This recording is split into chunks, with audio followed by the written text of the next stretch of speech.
Sepang International Circuit pernah menjadi lambang bahawa Malaysia mampu berdiri setaraf negara maju dalam dunia permotoran antarabangsa.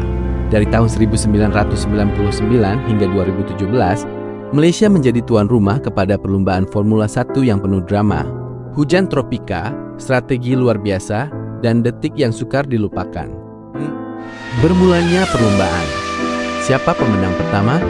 Detik-detik luar biasa di Sepang, bagaimana lita ini meletakkan Malaysia di peta dunia permotoran. Dari 1999 hingga 2017, Sepang International Circuit menjadi saksi drama F1, hujan tropika, dan strategi epik.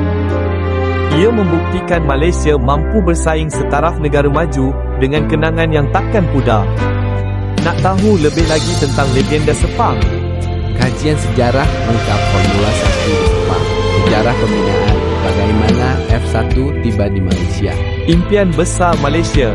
Pada penghujung 1990-an, Malaysia berada dalam era pembangunan besar di bawah pentadbiran Mahathir Mohamad.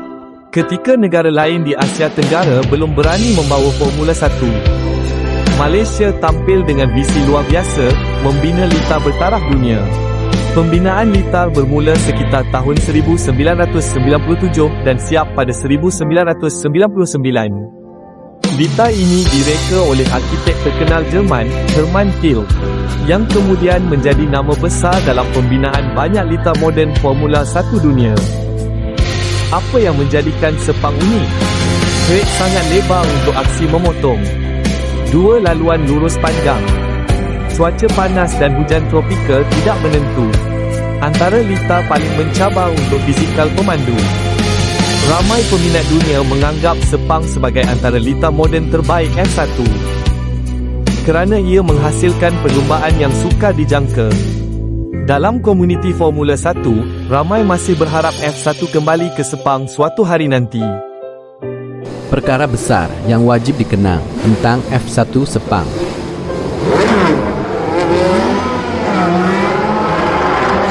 Perkara besar yang wajib dikenang tentang F1 Sepang. 1. Cuaca paling gila dalam kalendar F1. Sepang terkenal dengan hujan tropika mengejut. Kadang-kadang panas terik. Beberapa minit kemudian hujan lebat. Strategi tayar sering berubah mendadak dan banyak perlumbaan menjadi kacau bilau kerana cuaca. Ramai pemandu menganggap Sepang antara litar paling mencabar di dunia. 2. Dominasi Ferrari dan legenda F1. Pasukan paling berjaya di Sepang ialah Ferrari. Manakala pemandu paling berjaya di Sepang ialah Sebastian Vettel dengan 4 kemenangan. 3. Detik kontroversi Multi 21. Tahun 2013 menjadi antara kontroversi terbesar apabila Sebastian Vettel mengingkari arahan pasukan dan meminta rakan sepasukan, Mark Webber. Arahan Multi 21 menjadi salah satu kisah paling panas dalam sejarah F1 Sepang. 4. Tahun 2016 pula menyaksikan detik sedih buat Lewis Hamilton. Enjin Mercedes beliau meletup ketika sedang mendahului perlumbaan. Jeritan radio number menjadi antara detik paling ikonik dalam sejarah F1 moden. Tirai ditutup. Mengapa F1 Sepang berakhir? Siapa pemenang terakhir?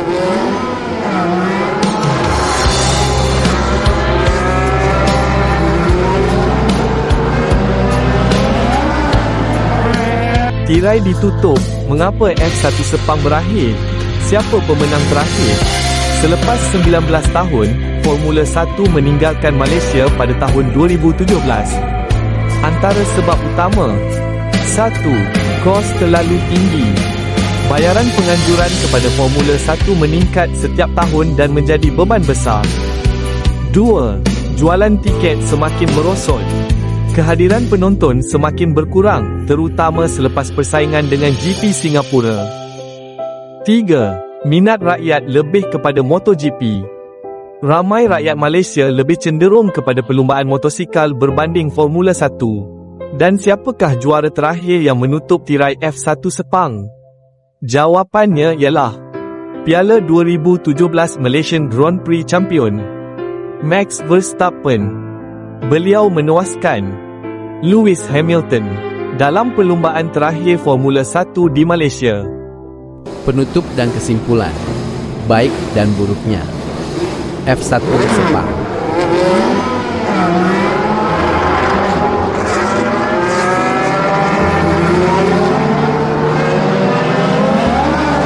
Baik dan buruknya F1 Sepang. Kebaikan F1 Sepang. Malaysia dikenali dunia motorsport. Pelancongan meningkat. Membuka peluang pekerjaan dan ekonomi. Menjadikan Malaysia pusat sukan permotoran Asia. Memberi inspirasi kepada anak muda dalam bidang otomotif. Keburukan atau cabaran. Kos penganjuran terlalu mahal. Pulangan kewangan tidak konsisten. Kehadiran penonton semakin berkurang. Persaingan dengan perlumbaan serantau seperti Singapura. Kesimpulan akhir. Walaupun Formula 1 telah meninggalkan Sepang, legasinya masih hidup. Bagi ramai peminat Formula 1 dunia, Sepang bukan sekadar sebuah litar, tetapi sebuah trek yang mempunyai jiwa. Cuacanya liar. Perlumbaannya sukar dijangka. Dan memorinya masih hidup dalam hati peminat motorsport Malaysia. Persoalannya hari ini, adakah satu hari nanti Formula 1 akan kembali ke Malaysia? Itulah persoalan yang masih dinantikan oleh jutaan peminat F1 di rantau Asia. 2017 Malaysian Grand Prix Champion Max Verstappen, beliau menewaskan Lewis Hamilton dalam perlombaan terakhir Formula 1 di Malaysia F1.